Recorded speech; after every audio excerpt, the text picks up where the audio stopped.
Our system is rigged. Anyone who challenges their control is deemed a sexist, a racist, a xenophobe, and morally deformed. Conspiracy theories are at the heart of this American presidential election. This is a conspiracy against you, the American people. Since the Vietnam War and the Watergate scandal, many Americans have been deeply suspicious of their rulers. History is a set of lies agreed upon. The government rarely tells you the truth, and they never tell you the whole truth. Americans are always looking for the conspiracy behind the facts. We were really taught to do that in Vietnam. It's just a complete deception in which 58,000 Americans were killed. Donald Trump has made his political career pushing conspiracies. He's alleged that President Obama could be a foreign imposter. The people that went to school with him, they don't even know, they never saw him. They don't know who he is. Crazy. It's the biggest fraud in maybe the history of the world. All right, thank you, and God bless America. He suggested that the father of one of his rivals was linked to the assassination of JFK. There's a picture of him and crazy Lee Harvey Oswald. Ted Cruz's father linked to JFK assassination. What's wrong about that? This is nuts. Now he faces an opponent with her own scandal-ridden past. You delete 33,000 emails. Her instincts are to cover up, and the laws are for the little people. Not to mention the sins of her husband. I did not have sexual relations with that woman. Extraordinary personal and bitter attacks have defined this election. She was a total enabler. She would go after these women and destroy their lives. Donald thinks belittling women makes him bigger. In the face of so many conspiracies, what can American voters really believe? One thing I can promise you this. I will always tell you the truth.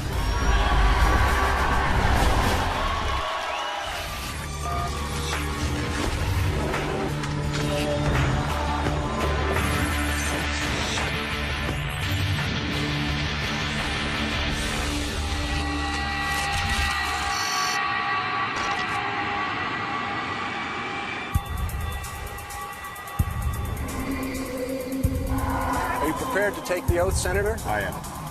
In January 2009, Barack Obama was sworn into office as America's first ever black president. That I will... Barack Hussein Obama is not the most common name in the United States. Born to a white Kansan woman and a Kenyan African father, raised by his grandparents in Hawaii. All of those things scream exotic. Congratulations, Mr. President. Obama became the center of a conspiracy theory. The claim that he was born outside the US and was not entitled to be president. In 2011, the so-called birther conspiracy received a massive boost. Our current president came out of nowhere. The people that went to school with him, they don't even know, they never saw him. They don't know who he is. Crazy. He saw this as an opportunity, he plucked it. He used that to sort of pole vault himself into a tete-a-tete with the President of the United States. When we did polling in the spring of 2011, we saw that a great number of those people who felt that President Obama was not a real American went to Mr. Trump because he was very openly embracing this theory. That legitimized it for those people. I think that Trump has an ability, because of his stature and because of his name identification and the fact that he's so well known, to take issues that are not in the mainstream and inject them into the mainstream. In response, Obama called a White House press conference to put an end to the birthers conspiracy once and for all. We do not have time for this kind of silliness. We got better stuff to do. he released a copy of his full birth certificate, showing that he was born in the US state of Hawaii in 1961. I am really honored, frankly, to have played such a big role in hopefully getting rid of this issue. Always optimistic. Clearly, Donald Trump was driving Obama crazy. Trump was able to elevate the issue to the level that Obama felt compelled to respond. To me, that shows that Trump had an enormous impact. My fellow Americans. But Obama was about to get his revenge. 3 days after the release of his certificate, he ridiculed Trump in a speech to the White House press corps. No one is happier, no one is prouder to put this birth certificate matter to rest than the Donald. And that's because he can finally get back to focusing on the issues that matter. Like, did we fake the moon landing? Well handled, sir. We thought that that would put it to bed, and for the vast majority of the American people, it did put it to bed. But not for Donald Trump, because he was using it as a means to build support for his presidential run.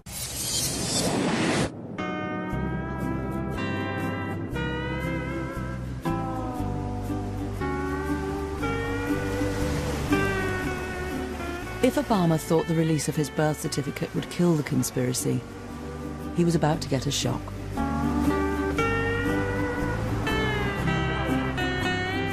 His certificate shows Barack Hussein Obama II was born here at Kapiolani Maternity and Gynecological Hospital in Honolulu.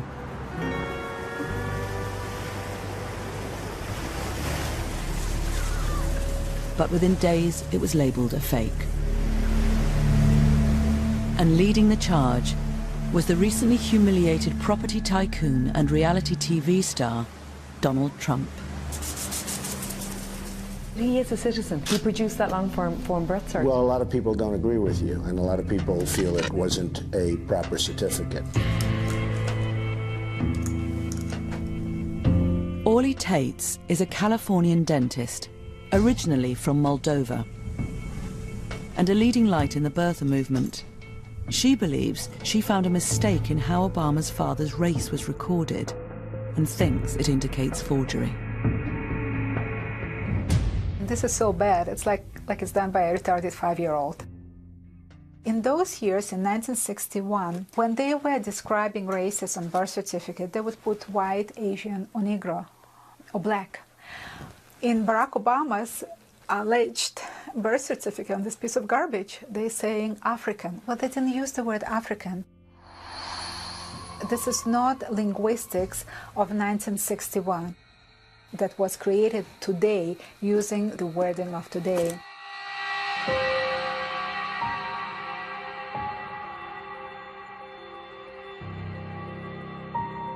As Orly Tates prepared to legally challenge the authenticity of the birth certificate, she was joined by Paul Irie, who has over 50 years' experience in typesetting. It's the biggest fraud in maybe the history of the world.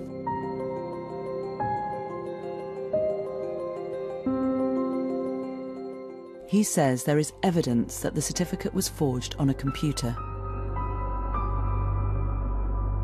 Here, black letters are printed on paper that is solid green. But around the letters are white, halo-like outlines. White on a back document that is printed on a green paper? How does the green go away? It can't. We see white, and the printer doesn't print white. White can't show up on that document. And that is proof by itself, beyond a question.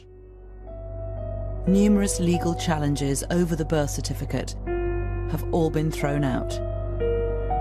But the birthers are not giving up. I've been accused of being wacko. I don't present evidence to people that's a lie. I concoct it. Look, I'm a Christian. I don't lie. I'm known for that. Donald Trump claimed he was so concerned that he was also investigating Obama's birth certificate.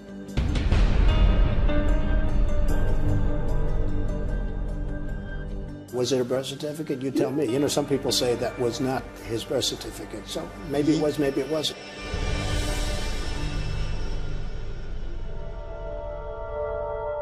So just how credible is the evidence that the certificate is a fake? Ivan Zatkovich is a court-recognized technology witness who has forensically examined the halo effect. He separated the digital file released by the White House into 9 different layers. From this, he deduced it was a scan of the original birth certificate, produced using OCR, an optical character recognition program. One of the things that OCR software does to enhance the edges is to create contrast enhancement. Contrast enhancement has multiple effects. It will make the black text blacker. It will make the background slightly lighter, sometimes causing what's called a halo effect.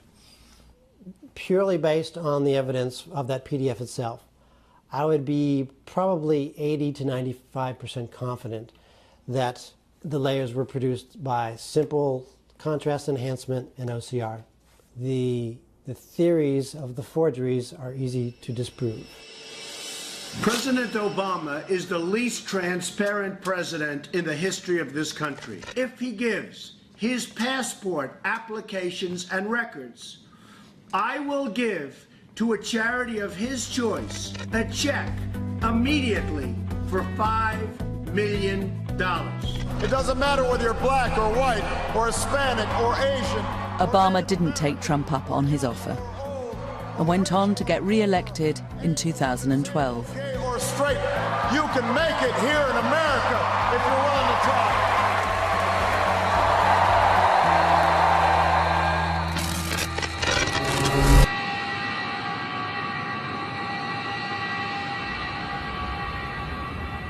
A year later, in 2013, the birther conspiracy would take another extraordinary twist. Minutes after this Cessna Ground caravan plane took off from a Hawaiian island, its single engine failed. Looking outside, can I make it to land? No, there's no way. Okay, prepare for ditching.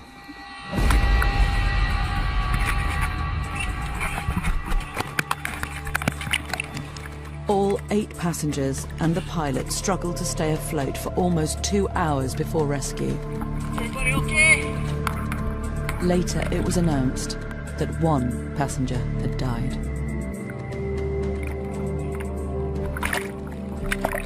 Loretta Fuddy was the Hawaiian health official who had authenticated Barack Obama's birth certificate. I had no idea who Loretta Fuddy was. None. And somebody told me, he says, oh, she's the one that signed Obama's birth certificate. And I go, oh, here we go. The village idiots are going to be coming out in force. Sure enough. Shortly after Donald Trump heard the news, he took to Twitter and wrote, "How amazing. The state health director who verified copies of Obama's birth certificate died in plane crash today. All others lived." The director of health who had the birth certificate died today and everybody else lived. What does that mean? Neil Abercrombie appointed Loretta Fuddy while he was the governor of Hawaii. The implication of that tweet is that she's dead and that somehow is connected to the President of the United States in some ill-conceived and misbegotten attempt to prove where he was born. That is it goes beyond an individual sickness.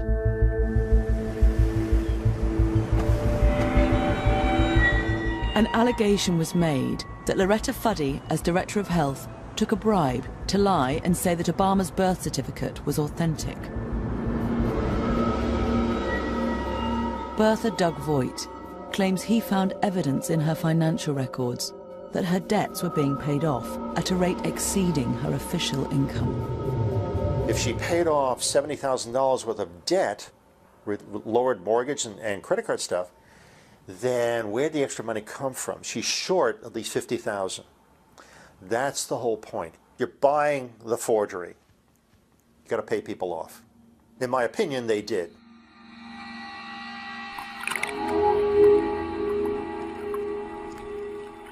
The timing of her death made Voigt suspicious, because the previous week he'd told a radio show what he thought he'd found out about her.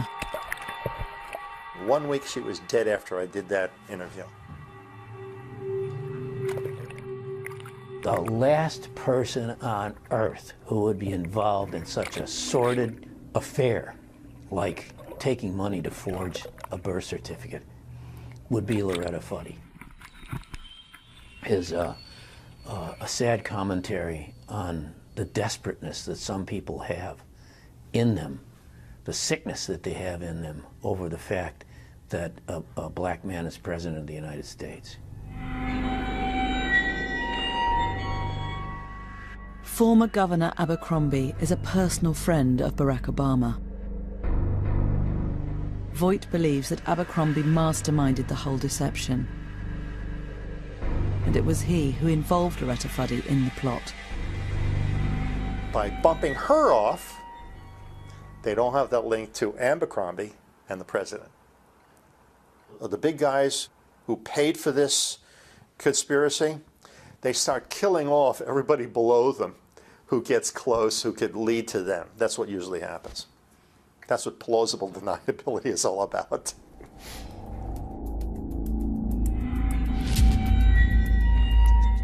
If someone put a small bomb over the magneto and blew up the magneto, it would end the voltage to the cylinders and the plane would lose power, just off the bat. Just like that. So is there any credibility to the claim that the plane was sabotaged? Loretta Fuddy's family hired a lawyer to investigate the circumstances of her death. He says he discovered that identical planes had previously experienced the same engine failure. I believe this is at least the fourth one of this particular Cessna that failed for that very reason. So it wasn't something mysterious that someone did to this aircraft. The engine manufacturer, Pratt & Whitney, Canada, and plane operator Makani Kai Air paid undisclosed sums to Fuddy's family.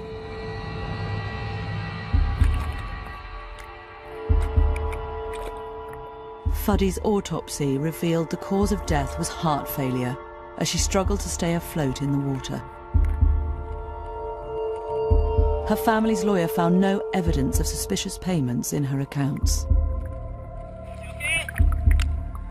But these facts are not enough to persuade the most committed birthers. I don't believe them as far as I can throw them. Got the picture? It's like Churchill not believing a word that came out of Hitler's mouth. Same thing. Good analogy? Got it.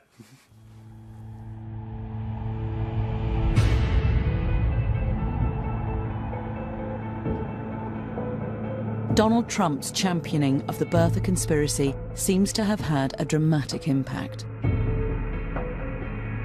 In 2009, 45% of Republicans nationally said that they thought that Barack Obama was not born in the United States. Now, after Donald Trump has given this issue so much attention over the years, and his surrogates have, that number's up over 60%.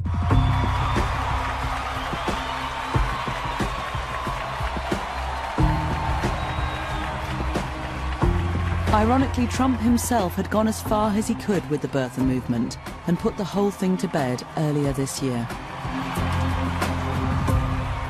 President Barack Obama was born in the United States, period.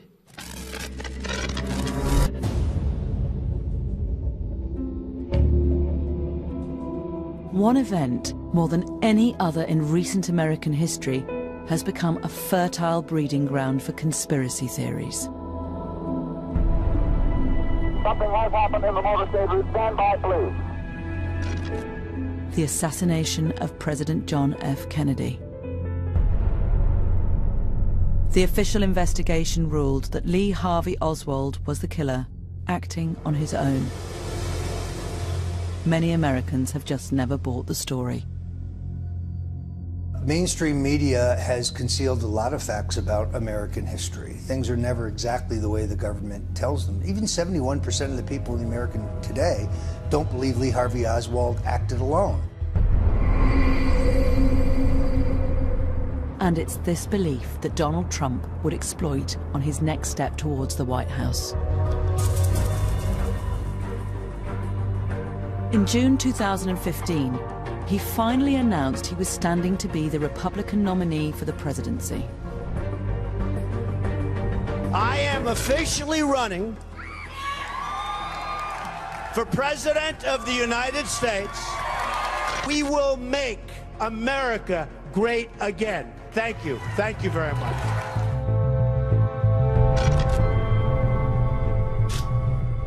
Trump's biggest challenger was Senator Ted Cruz from Texas.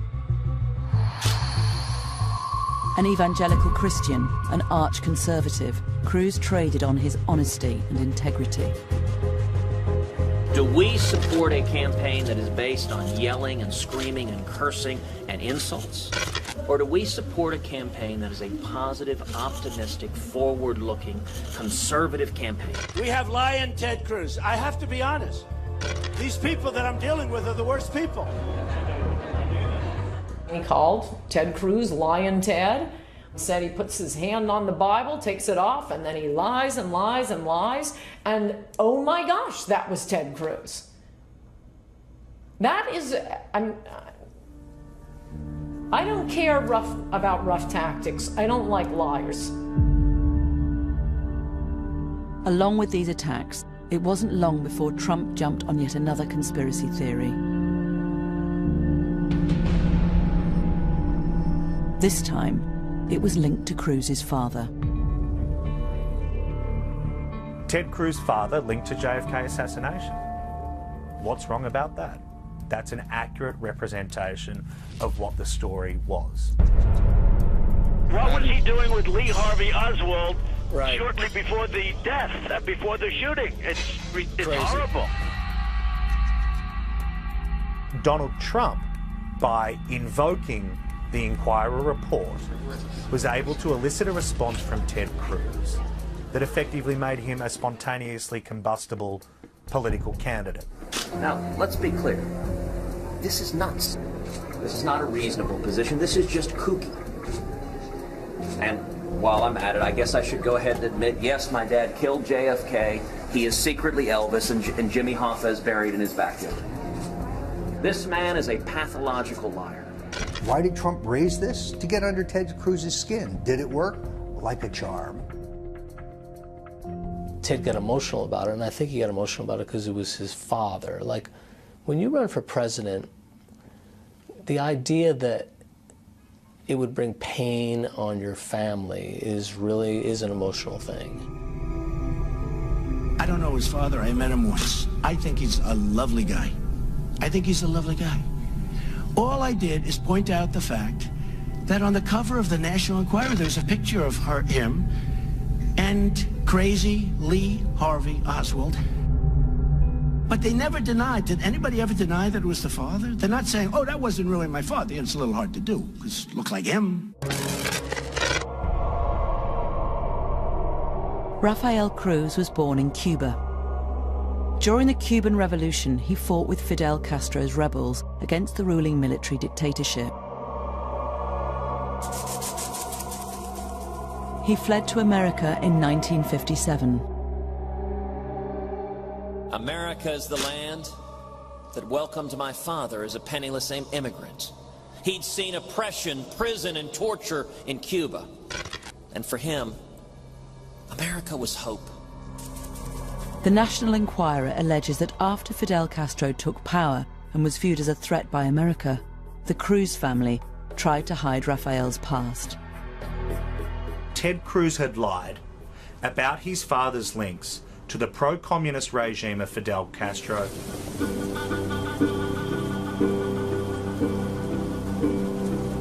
It was investigative journalist Wayne Madsen who first looked into Rafael Cruz's background in detail. He believes the photograph is evidence of a much deeper conspiracy. He identified the similarities between Rafael Cruz and the man beside JFK's killer. He's never told anybody where he was on August the 16th, 1963, although there's some photographic evidence that would show that there's a guy that looked an awful lot like him standing there with Lee Harvey Oswald on August the 16th, 1963. But it's a yes or no. It's a simple question which he's never answered. After a return visit to Cuba, Rafael Cruz claimed he became disillusioned with Fidel Castro's brand of communism. We all thought he was the solution to the dictatorship that was in Cuba. We were all fooled.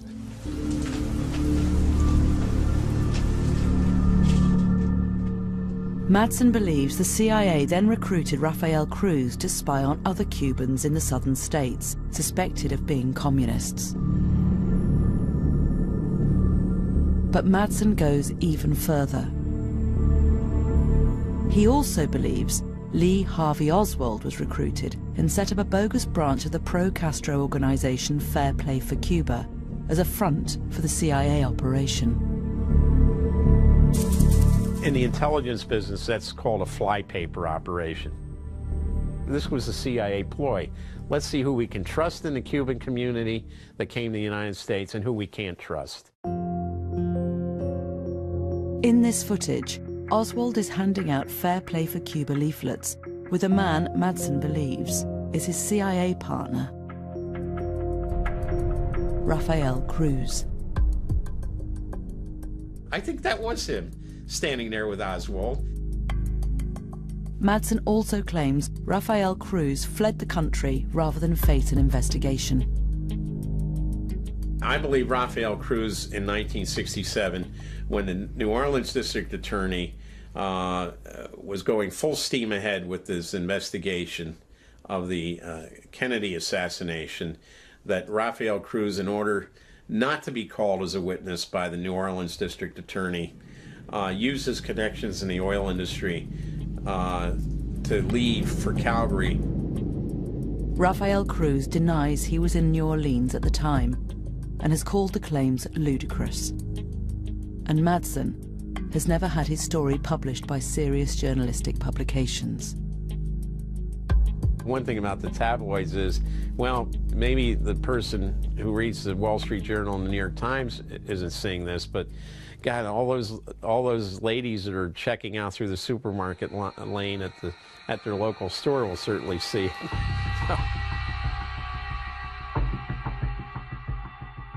But is the evidence that Rafael Cruz was with JFK's killer credible? Garbage. Garbage. You know, I think that's the problem. It's easy to throw garbage into the middle of our national political conversation now in a way that it never was before. Even the National Enquirer couldn't be certain it was Rafael Cruz, despite their dramatic headline. In our article, we actually discounted the story to some extent. We said that there were some experts who said that they couldn't conclusively identify one way or the other if indeed the man in the photograph was Ted Cruz's father. 99% of their publication, it's all fabrication. I guess you could call it entertainment for the conspiracy-minded. There's just no evidence that Rafael was anywhere near Lee Harvey Oswald, so no, it's just bogus. But the damage was done.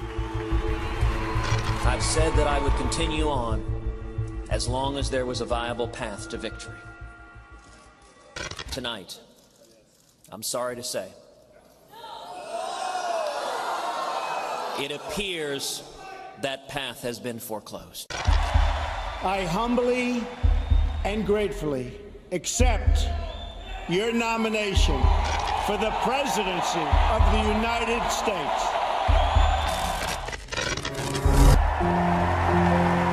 I accept your nomination for President of the United States. With Hillary Clinton winning the Democratic nomination, Donald Trump faced the ideal opponent for his unique brand of conspiracy theory politics. Between 55 and 65% of registered voters in this country do not believe the words honest and trustworthy apply to her. In any other election, that is a huge deal and a huge problem for a nominee. Why is it less of a big deal in this election? Because Donald Trump's numbers on honest and trustworthiness are even worse. And her husband Bill has been mired in more scandals than perhaps any other American president. From the outset, the Clintons were embroiled in controversy. Their property company, Whitewater, went bust, and their business partners were later jailed for fraud. Then there were accusations of cronyism after they sacked staff in the White House Travel Office, replacing them with friends and supporters. And the man responsible for handling these sensitive matters was Vincent Foster. The Clintons are more like a crime syndicate than they are a family. He was the keeper of all their secrets. He was their lawyer. 6 months into Bill Clinton's presidency, Foster was found dead with a gun in his hand, here in Fort Marcy Park, just outside Washington. And it is very important that his life not be judged simply by how it ended, because Vince Foster was a wonderful man. Rumors spread about the man who may have known too much about Whitewater and the Clintons' complex web of financial and real estate dealings. I believe he was murdered by persons unknown, for reasons unknown to me, and a cover-up ensued that was at bottom politically driven. 23 years after Foster's death, Donald Trump reinvigorated the conspiracy. A lot of people are very skeptical as to what happened and how he died. I know nothing about it. But again, if you people reveal something to me, I'll answer it the appropriate way. Donald Trump, it seems to me, understands that the people who believed in those theories, the Clinton haters, if you will, exist and were ready to be reactivated out there on the internet, and that by sending these signals to them, he would have a certain constituency. He's rallied that constituency. Some of Trump's closest allies accuse Hillary Clinton of criminally covering up the circumstances of Foster's death. My own research indicates that Hillary Clinton had 2 of her flunkies move the body to Fort Marcy Park so that Vince Foster's office would not become a crime scene.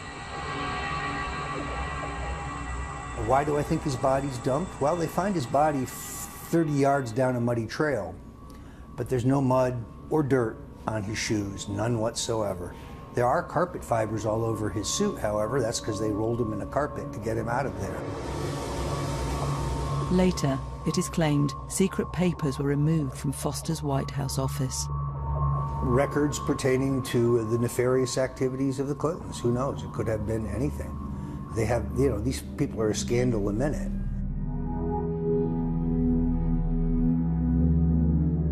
This suicide note has been the source of many claims that Foster's death is suspicious.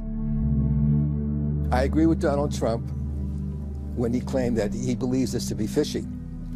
This note is fishy, and it does stink to the high heaven. Confusion exists about exactly how it was found. A police team searched Foster's office 2 days after he was found dead. White House lawyer Bernard Nussbaum says he searched Foster's briefcase and told a police officer there was nothing in it. He definitely indicated that the briefcase was empty, and then again spread the opening wide and looked in it a second time. 3 days later, the note was found by a White House staff member in the same briefcase, torn into 27 pieces, despite Nussbaum's claim that it had been empty. If the note had been in the bottom of that briefcase, he would have seen it.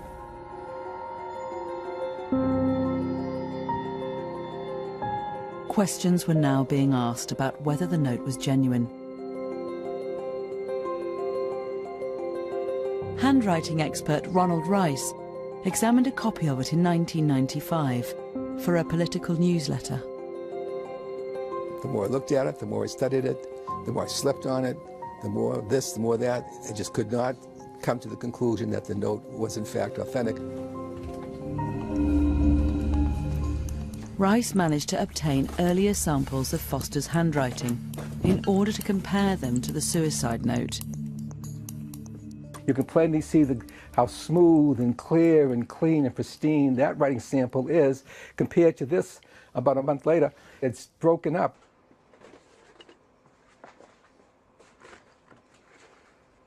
We have two words which read Clinton, Clintons, plural. You can plainly see on the known Vincent Foster, capital C is different from the question capital C. The I in the N is quite different from the I in the N created in the question suicide note. The T is obvious. This is the known T. This is supposed to be the stem in the question document of Clinton. So we have in excess of 14 points of dissimilarity. Not similarity, dissimilarity. For Rice, this means only one thing: forgery. On a scale of 1 to 10, probably a 2, amateuristic, sloppy. I've seen better by kids.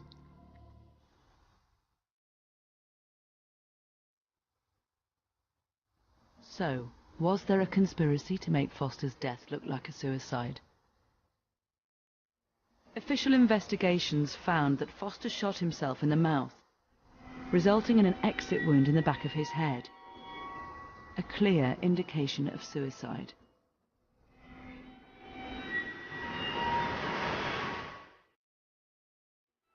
But citizen investigator Hugh Sprunt found a document which convinces him of foul play.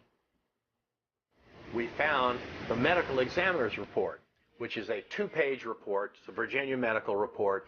It's a report by Dr. Howe. Sprunt believes that in the report the location of the exit wound on Foster's body has been altered.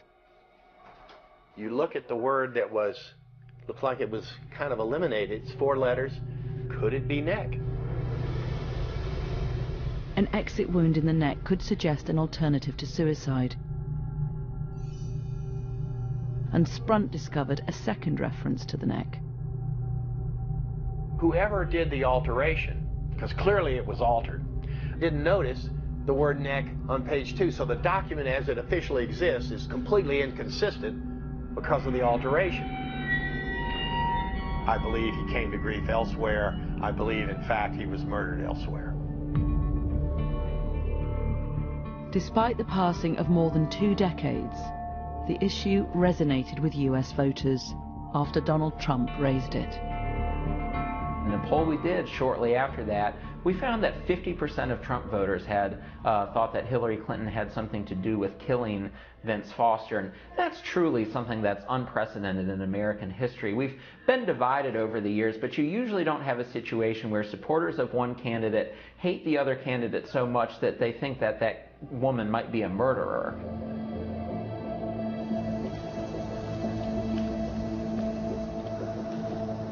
Dr. Donald Hout was the only medical examiner to inspect Foster's body in Fort Marcy Park.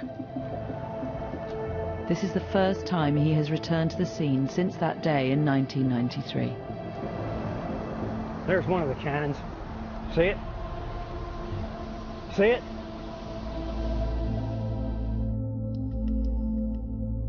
We showed him his medical report, which Hugh Sprunt had found, and asked why there was a reference to a neck wound. He says it is a record of what police initially told him before he examined the body. That was what was reported to me, but not what I saw.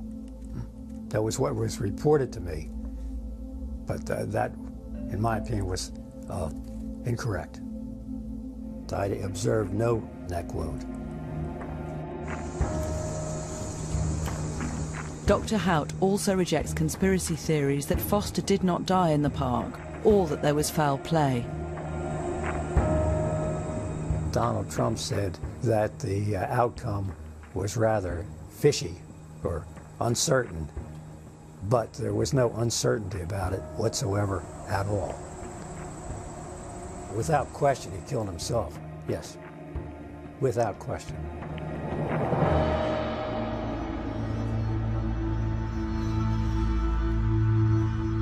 So, what about the suicide note? I'm not a conspiracy theorist. Prove me wrong. Prove me wrong.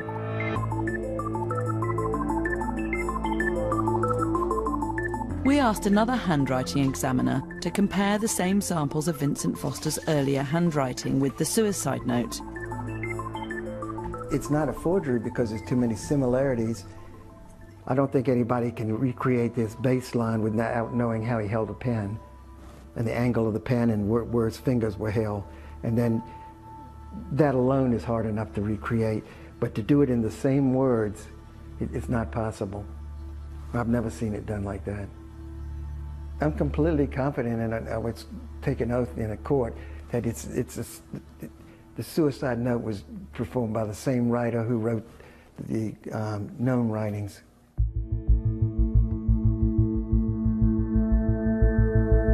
At least 5 official investigations have found that Foster's death was suicide. I remember very clearly the day he committed suicide. We all knew him. It was an awful, tragic day. The president gathered us to talk to us about it. They were clearly devastated. I think he was just a deeply troubled man who felt he'd let the White House down, and with tragic consequences. It's as simple as that. It's a tragedy, and conspiracy theorists often have zero basis in fact, and this is one of them.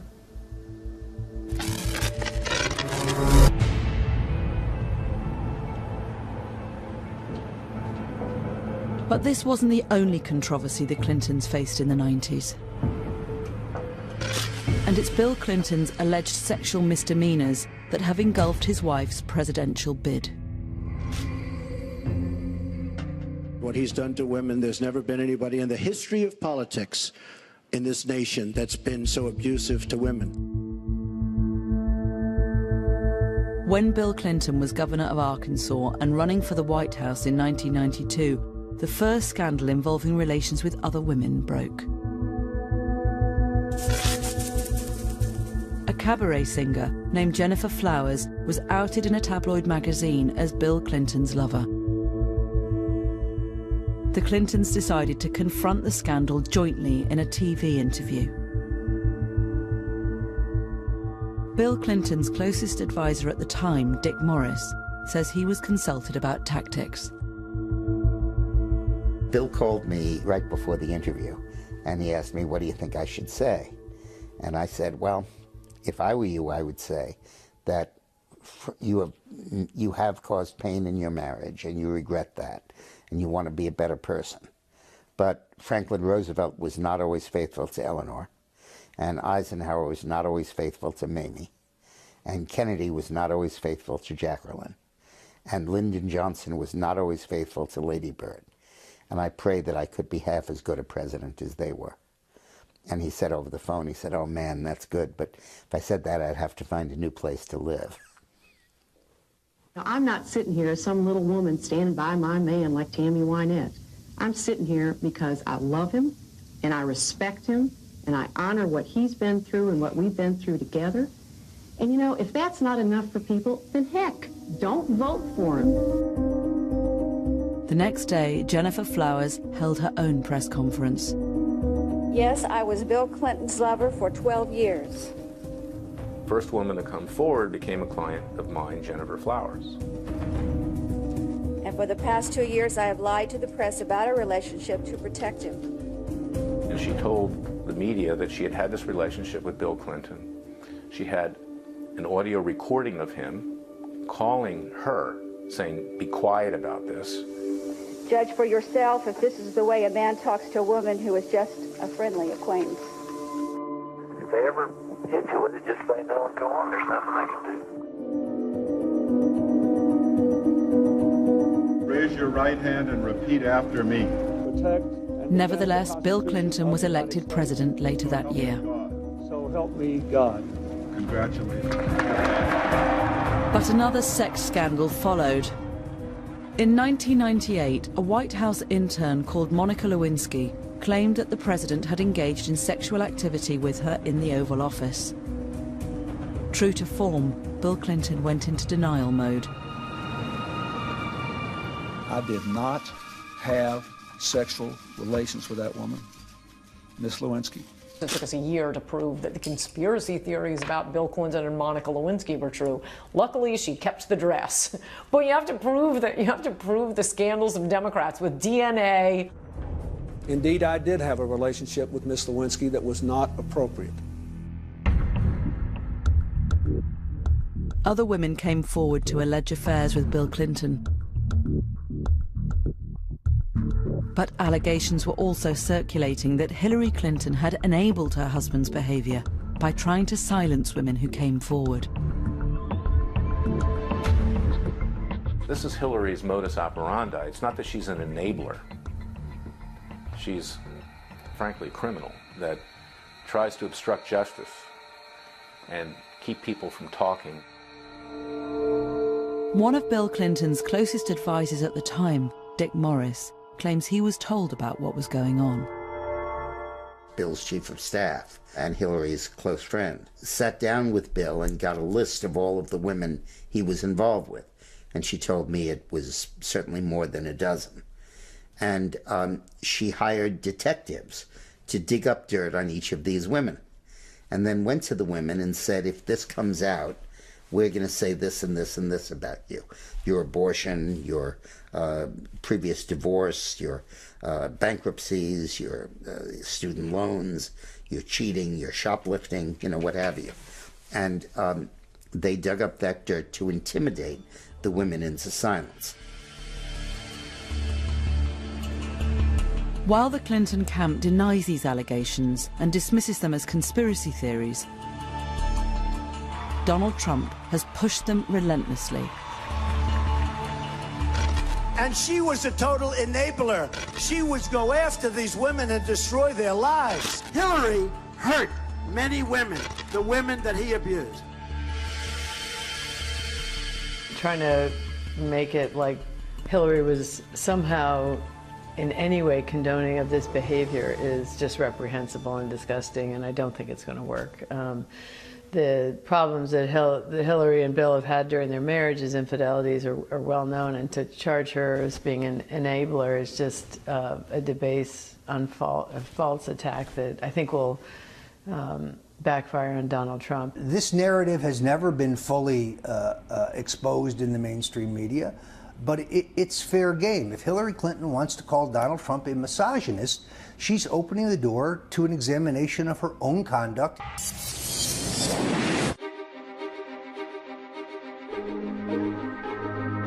The scandals surrounding Hillary Clinton can sometimes seem endless. The most recent concerned her period as Secretary of State under President Obama. It emerged that she used a private email server for official business. Hillary Clinton created an illegal private email server, deliberately, willfully, and with total premeditation. Premeditation. Could be the first way was right, actually. Some in the intelligence community watched in amazement at what was playing out in public in relation to the handling of America's secrets. The fact that someone who was the Secretary of State had, in this instance, the bad judgment to set it up this way, and the even worse judgment to try to attempt to defend it. I did not email any classified material to anyone on my email. There is no classified material. Following a subpoena for work-related emails, Hillary Clinton's team deleted over 33,000, claiming they were personal. The FBI recovered some of them and found that thousands were work-related, and some were classified. From an additional 30,000 emails that she did hand over, the FBI found 110 of them were also classified. And here now you have Secretary Clinton saying there was no classified. And after it was pointed out that, well, that is classified, then the claim became, well, they weren't classified at the time the emails were sent. And again, that's inconceivable for someone of my background. Information doesn't get classified by sitting on a server. It begins life as either classified or unclassified information. It's either criminal or it's incompetent. It's one or the other. And neither's acceptable to be president. I would lose respect for a whole bunch of intelligence organizations around the planet if they had not had full access to that server and were not, as we speak, thumbing through all of the emails that were available.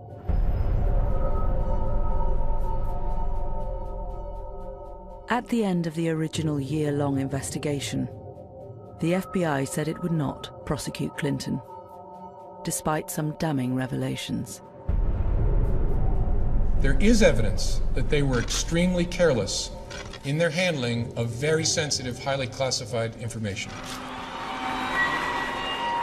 We found no evidence that any of the additional work-related emails were intentionally deleted in an effort to conceal them in some way. There has never been anything like this where emails and you get a subpoena, and after getting the subpoena, you delete 33,000 emails. It's just awfully good that someone with the temperament of Donald Trump is not in charge of the law in our country. Because you'd be in jail. In a democratic republic, we have laws that govern the use of government computers and making sure that the public has a record of what you're doing in office. And she didn't want the public to have that record. Donald Trump is trying to desperately find anything that he can put out there to cause doubt in Hillary's honesty and integrity, and so he's going to keep harping on this, drip, drip, drip, with no basis for really any investigations or criminal activity, but he's grasping at straws because he can't run on anything other than fear and conspiracy theories.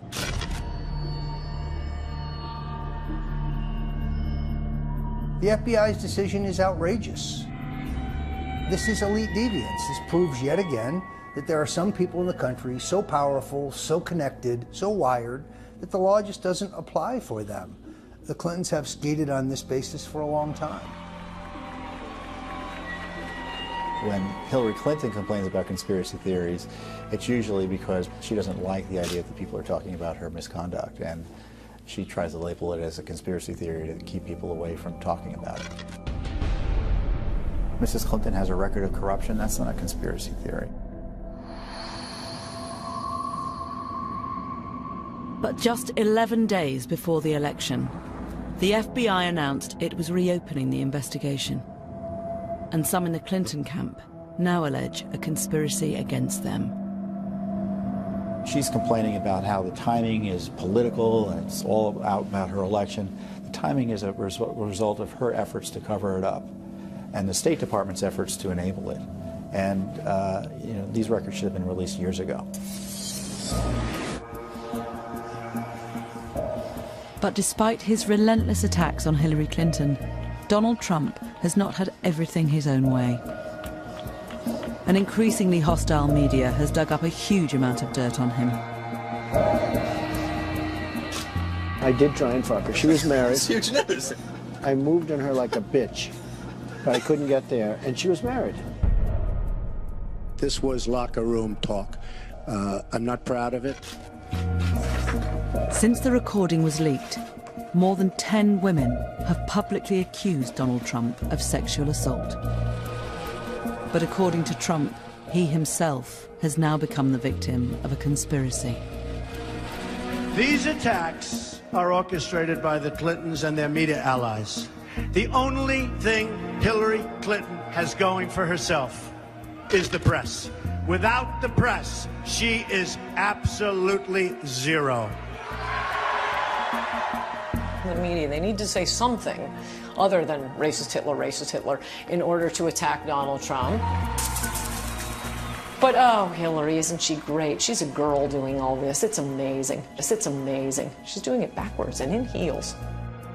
And our system is rigged. Anyone in control is deemed a sexist, a racist, a xenophobe, and morally deformed.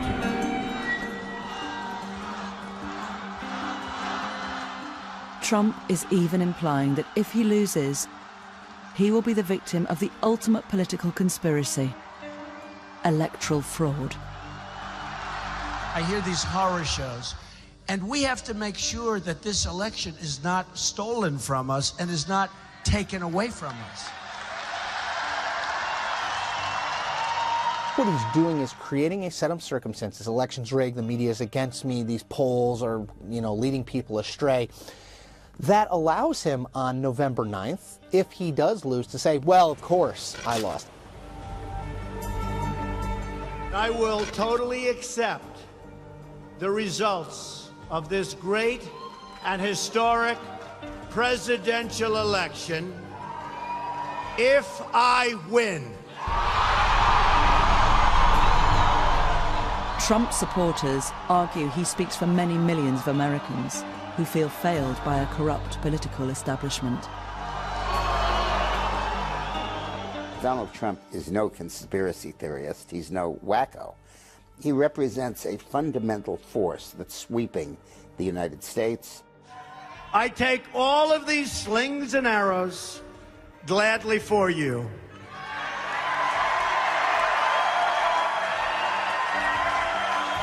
He's not an ideologue. He's not a reactionary.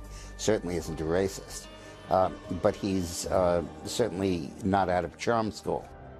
I think you have a responsibility when you're the major party's nominee, when you're this much in the public eye, when you're pushing out these crazy conspiracy theories and no facts to back them up, that's dangerous. Let's be very clear. The Clintons are not just facing defeat, they're facing prison, prosecution and prison, and therefore it's all or nothing for them. I think they'll do anything necessary to win this election, including cheating. He refused to say that he would respect the results of this election, and that is a threat to democracy. This is a conspiracy against you, the American people, and we cannot let this happen or continue.